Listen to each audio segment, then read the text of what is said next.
For an example of both finding as well as classifying critical points, let's consider the following function. This is f of xy is equal to x times y times the quantity 12 minus x minus y. In anticipation of the derivatives that we're going to be taking, first thing I'm going to do is perform a distribution and distribute the xy through to all three of these terms, giving us the function 12xy minus x squared y minus xy squared. So with that in mind, critical points, we'll need to take a couple of partial derivatives. We'll start with the partial derivative with respect to x. So holding y to be a constant and differentiating with respect to x, we will get 12xy will become 12y. X squared y will become 2x times y. And xy squared will be simply y squared. We will be setting this equal to 0. Additionally, we need to take a derivative with respect to y. Taking that derivative with respect to y, we'll be treating x as though it's a constant. So 12xy would become 12x minus x squared y would become x squared, and xy squared would become 2xy. Now this gives us a system of two equations with two variables that we are responsible for solving. Now with that in mind, the way that I'm going to solve both of these, because they're both polynomial equations, they can be solved by factoring. Now the factoring that I'd like to do is in the top equation, simply factor out a common factor of y. Factoring out a common factor of y gives us this. So y times the quantity 12 minus 2x minus y is equal to 0. And setting these factors equal to 0, this gives us two possibilities for critical points. Either y is equal to 0, or 12 minus 2x minus y is equal to 0. Now, I don't feel the need to manipulate that first equation, but this second equation I am going to manipulate into 2x plus y is equal to 12. You'll see why in just a moment. I'm going to do something very similar with our other partial derivative. I'm going to factor out a common factor of x, leaving us with 12 minus x minus 2y is equal to 0, and do essentially the same algebra that I did back here. Apply the zero factor property to say that one of these two factors has to be equal to 0, and then manipulate that second equation so that it says that x plus 2y is equal to 12. Now what this does for us is it gives us a total of 4 possibilities. One of these two things has to be true, and one of these two things has to be true as well. So we're going to break this into 4 cases. So first, we'll take the y equals 0 from the first equation and the x equals 0 from the second equation. We'll say y equals 0 and x equals 0. There is very little algebra to do here to determine this critical point. In fact, we already have it. Second possibility, we could take the y equals 0 from the first equation and this equation from the second equation. So that was x plus 2y is equal to 12. This one will also be relatively easy to solve as a system. Take the y equals 0, plug it into the second equation, we get x plus 0 is equal to 12. That tells us x will be 12 and y will be 0. For the third possibility, this time we'll grab the second equation from the first possibility, that is 2x plus y is equal to 12, and we'll head back to the x equals 0 from the second equation. Now once again, this is going to be relatively easy to solve. Take the x equals 0, plug it into the first equation to get 0 plus y is equal to 12. So x is 0, y is 12. Now the fourth possibility is going to be the most interesting to us. So take the 2x plus y is equal to 12 from the first one. 2x plus y is equal to 12.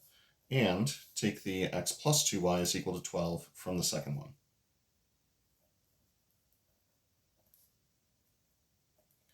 Now this will be a little bit more complicated to solve, but it can be solved using the technique of either substitution or elimination, or you could subtract the two equations and arrive at the conclusion that x and y have to be equal to each other.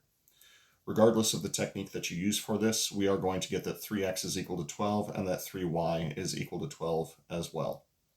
The solution of that system would be 4, 4. So these 4 are our 4 critical points. Next up, we would need to classify all 4 of these critical points. So what I'm going to do is flip over to the back of the page and recopy these first 2 derivatives that we took here so that we can set up our Hessian determinant. So the 2 first derivatives was 12y minus, now I'm blanking on it, 12y minus 2xy minus y squared. Minus 2xy minus y squared, which means that our other derivative, the partial derivative with respect to y, would have been 12x minus x squared minus 2xy. That looks about right.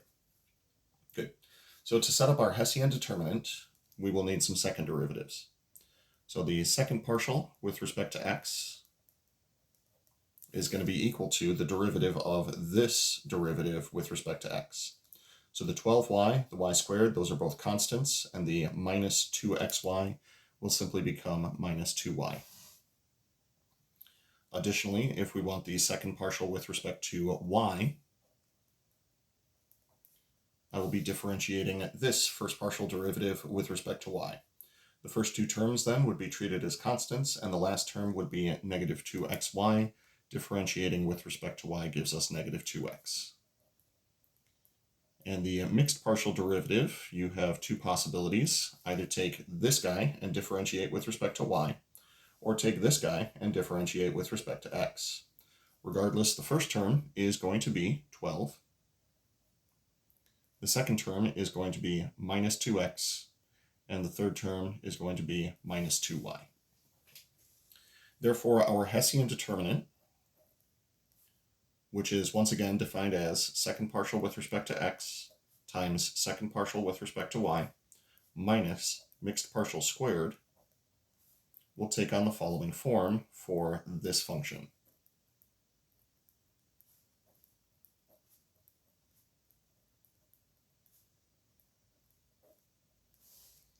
So that'll be negative 2y times negative 2x times 12 minus 2x minus 2y quantity squared. For purposes of interpretation, I insist that you do not simplify this expression. Simply start plugging in our critical points. The first critical point that we got was the critical point 0, 0. So we will evaluate D at the ordered pair 0, 0. We will get 0 times 0 minus 12 squared. That is definitely going to be a negative value, seeing as how we are taking 0 and subtracting something positive. Therefore, 0, 0 is a saddle point.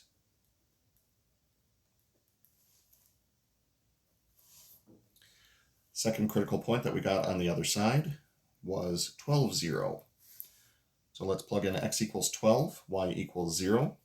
That'll be 0 times negative 24 minus, if we plug in x equals 12 here, we are going to get 12 minus 2 times 12, that's negative 12, minus 0, so negative 12 squared.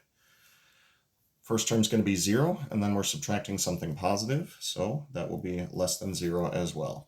Therefore, 12, 0 is a saddle point. Cool. The third critical point that we got on the other side was 0, 12. So we'll plug in 0 for x and 12 for y. So negative 2y would be negative 2 times 12. That'll be negative 24. Negative 2 times x will be negative 2 times 0. That'll be 0. And then once again, I think we'll get the same thing as what we got back here, since we're plugging in one of these values is 0 and the other one is 12. So once again, first term is 0, and we are subtracting something positive. Therefore, that result is going to be 0. Therefore, 0, 12 is a saddle point. Now we get to the most interesting critical point for the problem, which is the point 4, 4. Now, when we plug in 4, 4, both the x and y will get replaced by 4. Negative 2 times 4 is negative 8. Negative 2 times 4 is negative 8, minus 12 minus 8 minus 8 will be negative 4 squared. This is 64 minus 16. That number is positive. Now that tells us that 4 is either going to be a local maximum or a local minimum, and we can take a look at either of these. They should either both be positive or both be negative. In this case, the second partial derivative is negative, indicating a concave down feel. Concave down means that our critical point is a local maximum.